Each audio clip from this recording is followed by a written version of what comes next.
My name is Ashley. I might look like just another senior at Park Springs High School, but trust me, I'm in a league of my own. While everyone else is worried about algebra grades or cafeteria drama, I'm busy building an empire. I'm a beauty and lifestyle influencer, and my life revolves around filters, perfect angles, and engagement rate. To me, this school is just a backdrop for my content, and the other students are just my audience. One morning, I stood in front of my locker, ignoring the noise and chaos of the hallway. My eyes were glued to the glowing screen of my phone, and I could feel the anticipation bubbling in my chest. I was watching the follower count tick up, digit by digit, practically holding my breath. 98, 99, just one more person. And then, finally, it happened. 200,000 followers. I couldn't help but smirk, tilting my chin up with a deep sense of satisfaction. It looked like I was really making a mark on the world. But to be honest, was it actually surprising? Not really. I told myself that it was obvious a girl like me would get loads of attention. I tossed my hair over my shoulder with a confident flick of my wrist, feeling absolutely fantastic. I slammed my locker shut and turned around to face the corridor. I was the hottest beauty and lifestyle influencer at Park Springs High School. I had it all, the beauty and the brains, and nobody could tell me otherwise. Just as I was basking in my own glory, I spotted Ben standing by his locker down the hall. He was holding a small wrapped gift in his hand. Ben was the school's resident nerd and, more importantly, my #1 fanboy. He was always trailing behind me, offering to carry my books or surprising me with little gifts, random groceries or snacks that I happened to mention I liked. I couldn't really blame him though. In his eyes, I was basically his queen, and he was just happy to serve. I walked over to him, expecting his usual eager greeting. I asked him casually why I hadn't seen him waiting at my locker like usual. To my surprise, he jumped like he'd seen a goat. He frantically hid the present behind his back, acting guilty. His behavior was so bizarre that I had to ask him if he was okay. But he wouldn't even look me in the eye. He just stared at his shoes and stuttered, mumbling something about being out of money that day. That was odd. Why would he say that? I told him to wait a minute and not to say things like that, because people might hear him and think I was mugging him or something. I reminded him that I never actually asked him for those groceries and random little items he always brought me. He just nodded nervously, mumbled a quick apology, and then scurried away down the hall before I could say anything else. Okay, that was definitely weird, but things got even stranger a moment later. I overheard Christine whispering loudly to her friends nearby. She was the school's biggest gossip, who always knew everyone's secrets before they did. So of course my ears perked up when I heard them talking. Christine was saying that an anonymous singer on Instagram had just revealed her fate, and her follower count had skyrocketed to a whopping 500,000. My stomach dropped. 500,000? That was more than double what I had just celebrated. But the real shocker came when she mentioned who it was. Apparently, this internet sensation went to our school. It was that invisible nobody from my biology class, Stella.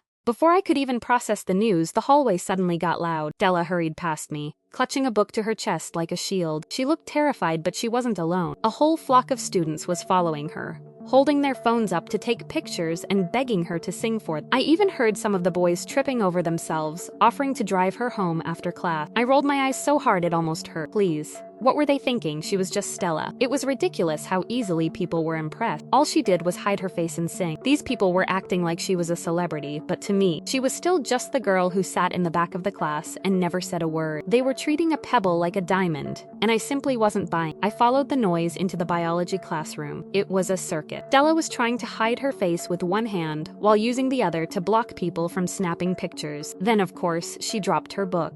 She could play the fragile, confused victim for these losers, but she wasn't fooling me. The whole oops, I dropped my book scenario was so overrated. It was a classic desperate move. But then I saw something that actually made my blood boil. Ben was practically tripping over himself to rush in and pick it up for her. What a traitor. I marched right up to them and yelled Ben's name to get his attention. I demanded to know where my homework was. My voice must have been pretty scary, because the flock of fanboys looked terrified and immediately dispersed. Ben still wouldn't meet my eyes. He kept his head low, acting like a kicked puppy. He couldn't even come up with a decent lie, only some lame excuse about going out the night before. That was total baloney. I had literally just heard him offer to help Stella with her homework. I was so annoyed, and guess what? Stella, still keeping up her little Miss Shy facade, told Ben that she could write her own essay. I couldn't believe it. Did she think she was Beyoncé or something? Acting all high and mighty like she was too good for help. I was furious. If she wanted a taste of fame so bad, fine. As a senior in this field who knew all about the downsides, I decided it was time to teach her some manners. After that, I didn't even have to play dirty or make up rumors. All I did was keep the spotlight focused on her. That's the dark side of the fame game that I know so well. Once you get everyone's attention, the admiration turns into judgment really fast. It didn't take long. Soon, the excited whispers turned into giggles and nasty pointing. She had to start wearing a big hoodie to hide half her face, walking through the halls with her shoulders hunched in anxiety. I watched it all with a smirk. To be honest, I knew that paranoid feeling all too well. It's that sensation where you obsess over why people keep giving you odd looks. Now it was her turn.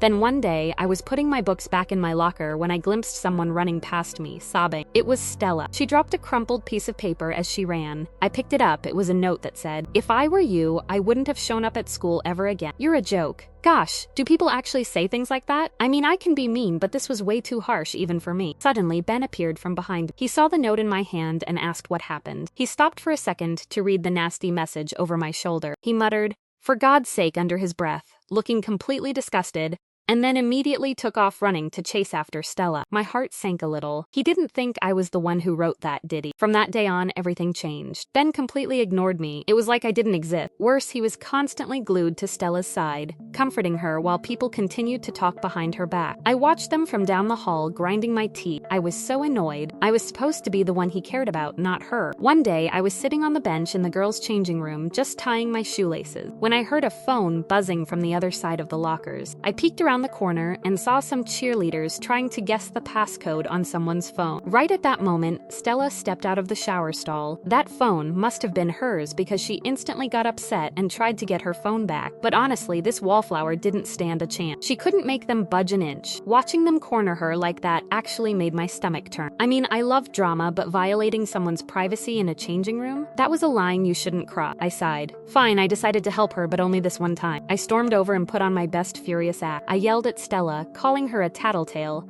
and asking if she thought she ran the place now just because she was popular. I demanded she go tell Ben that I wasn't the one who put that nasty note in her lock. To make my point, I snatched the phone right out of the cheerleader's hands and tossed it to Stella. Then I told her to call him, or better yet, run to the bleachers and tell that nerd right now. Stella looked totally puzzled. She clearly didn't understand that I was saving her, so I glared at her and pointed to the door, telling her to go. She finally got the message and ran straight for the exit. The cheerleaders were still standing there, staring at me in confusion.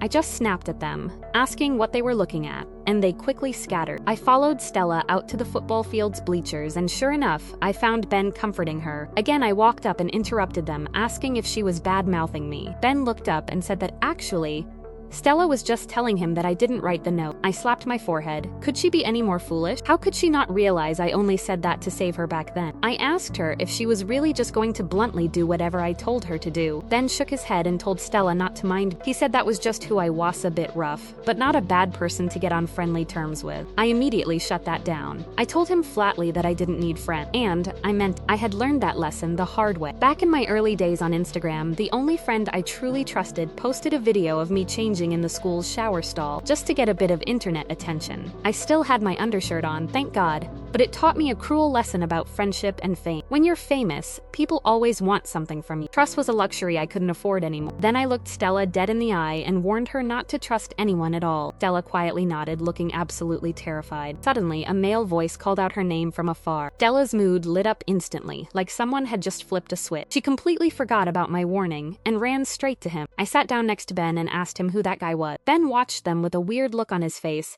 and explained that it was Liam, Stella's friend from the music club. Then he murmured to himself that they looked good together. I felt a spike of irritation. I asked him if he was jealous or something. Over that plain girl, seriously? I looked over at them and saw Liam gently stroke Stella's hair. Her face turned bright red, but Ben didn't say anything else. He just blankly stared at them. It hit me then he never looked at me like that before. Now that I was no longer the Instagram queen, it seemed I was no longer his queen either. I sighed, feeling a heavy weight settle in my chest. It was true. There really was no one I could trust. A few days later, the school was buzzing. It was the big football final against our rival school, and Stella had been chosen to sing the national anthem. It was a huge deal. Even the mayor and a local TV station showed up. Ben was working as part of the AV team that day. Before the game started, some random guy came up to me and said Ben wanted to talk to me in the control room. I figured I had nothing better to do, so I headed up there. I just hoped he didn't want to talk about Stella again. But when I got to the AV room, it was empty. No, Ben, that was weird. I looked at the monitors on the wall. The screen showed Stella stepping up to the podium, looking all nervous and ready to sing. I watched, waiting for her voice, but instead Instead of a soothing melody, a string of horrible, distorted sounds screeched out of the speaker. What was going on? Suddenly, the door burst open behind. Ben barged in, looking frantic. He stopped dead when he saw me standing there. He asked what I was doing there, looking totally stunned to see me. Before I could answer, he pushed me aside and frantically started messing with the soundboard. A minute later, the screeching stopped. The audio went back to normal, and Stella was able to restart the song. But the damage was already done. Ben gave me a sharp, accusing look and practically dragged me behind the bleachers. There we found Stella, still trembling after her disastrous performance. With Liam holding her close, his arms wrapped tightly around her. Ben didn't waste a second. He told Stella right to her face that I was the one who messed with her microphone. I felt my jaw drop. Seriously? How could he think I was capable of something that low? But then Liam stepped in. He told everyone to calm down and suggested it could have just been a technical error. Whatever.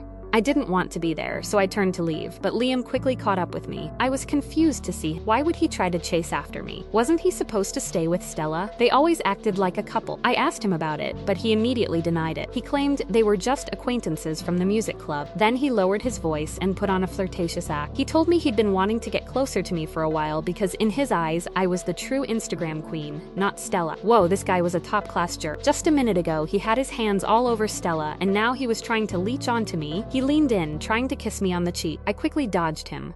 Over his shoulder, I caught a glimpse of Stella watching us with a dark, gloomy look on her face. She looked jealous. Yikes, that was my cue to leave, so I shoved Liam away and hurried back to the school building. I didn't sleep well that night. All this stress was terrible for my skin. The next morning, I was making my way down the corridor, still half asleep, when Stella suddenly stormed up to me. I was totally caught off guard. Before I knew it, a crowd had started to form around us, whispering and waiting for the drama. Stella's eyes were welling up with angry tears. She screamed at me, accusing me of deleting her Instagram account. She claimed I did it because I was jealous that Ben had left me for her. Ben rushed up behind her a second later. I asked her what she was talking about. I told her I had nothing to do with her stupid account. I admitted that, yeah, I gossiped about her to mess with her a bit, but that was all. I looked around and saw the crowd staring at me, their eyes like daggers. They had already decided I was guilty. Desperate, I turned to Ben and asked if he thought I did it too, but he just stood there and refused to meet my eyes. I stood there in total disbelief. Did he just ignore me? Ben, my so-called loyal fanboy, was turning his back on me right when I needed him the most. And what was Stella talking about? I never did anything to her account. Why would she make that up? Was she really that jealous just because she saw Liam hitting on me yesterday? My phone buzzed in my pocket, snapping me out of my spiral. I pulled it out to see an unexpected message from Liam. He told me not to worry because he had my back and asked to meet at 8 p.m. in the park. This shameless, two-faced jerk.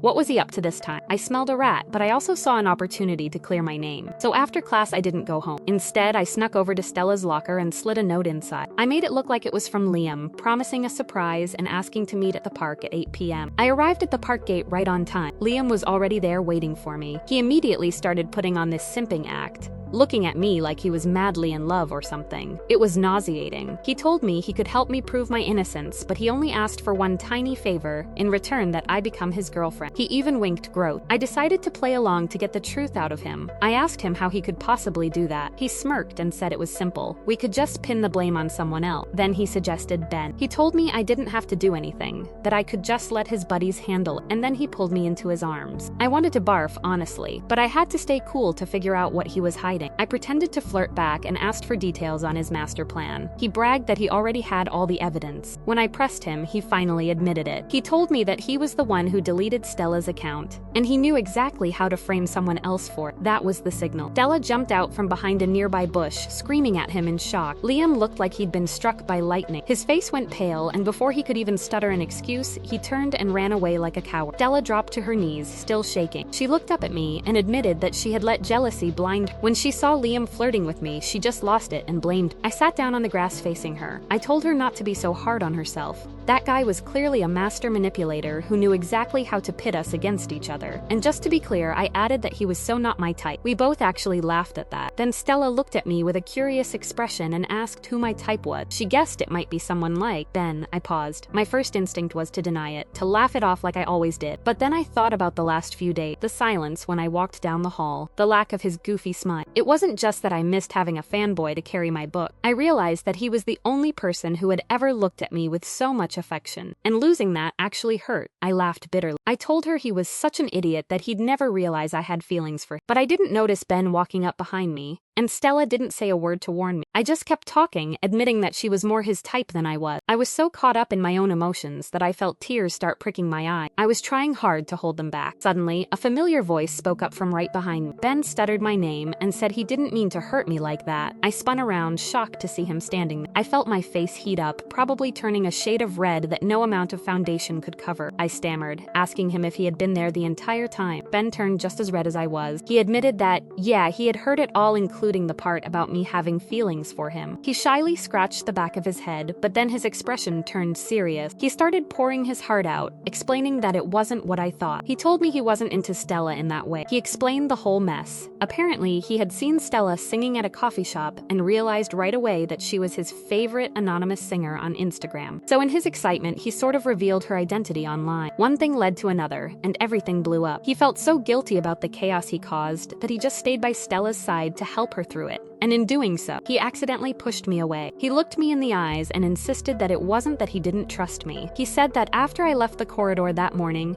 he actually tried to convince everyone that I didn't delete Stella's account, but nobody believed him. Then, when Stella showed him the note in her locker from Liam, he recognized my handwriting immediately. He got worried about what I was planning, so he followed us to the park. I stood there dazed, trying to put all the pieces together in my head. So he didn't actually turn on me. Ben smiled softly. He told me that even though I could seem cold sometimes, he knew that deep down I had a good heart. We both just stood there, feeling shy and awkward, but in a good way. So, here's the wrap-up. It turns out that when Stella went viral, some local lounge singer lost a lot of gigs because of Stella's rising popularity. That singer was actually Liam's sister, and she had convinced him to delete Stella's account for good. This guy was no joke. The nasty note, the cheerleaders in the locker room, the mic accident at the football game, he was responsible for it all. Just thinking about it gave me shivers. Luckily for me, I had managed to put my phone on record mode for the entire conversation I had with him in the park. The next day, I marched into the office and reported him to the principal with the evidence. Well, no bad deed goes unpunished, so I hope he enjoys his indefinite suspension. As for me, I'm not flying solo anymore. I actually have a real friend by my side now, Stella. She decided to log off and quit the social media game completely to focus on her singing. And honestly, she's never looked happier. And Ben, well, Ben is still Ben. He's still the same clumsy nerd.